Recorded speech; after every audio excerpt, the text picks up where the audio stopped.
ఓ తల్లి అచ్చమ్మ నా తల్లి అచ్చమ్మ కాల జ్ఞానాన్ని చెబుతున్న వినవమ్మా. ఎద్దులు దున్నా పోతులు గుర్రాలు లేకుండానే బళ్ళు నడుస్తాయమ్మా.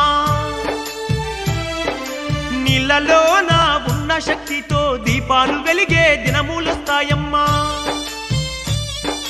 ఆ జన్మ వైరంతో ఉండేటి పులిమేక ఇక మత్యముతోని ఉంటాయమ్మా.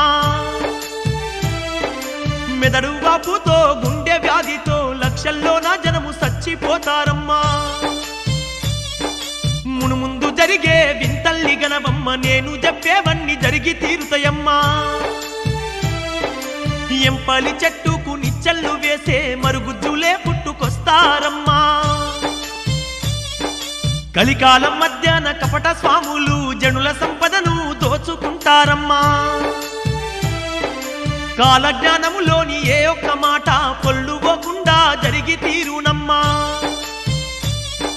స్వామి, ఈ కాలజ్ఞానాన్ని చెప్పి నన్ను ధన్యురాల్ని చేశావు. స్వామి, ఇతను నా కుమారుడు, పుట్టు గుడ్డివాడు.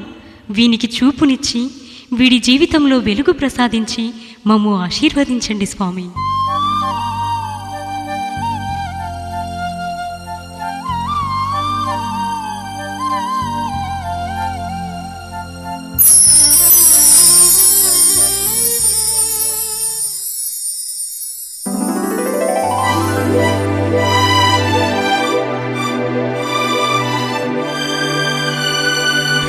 స్వామి, ధన్యుడను.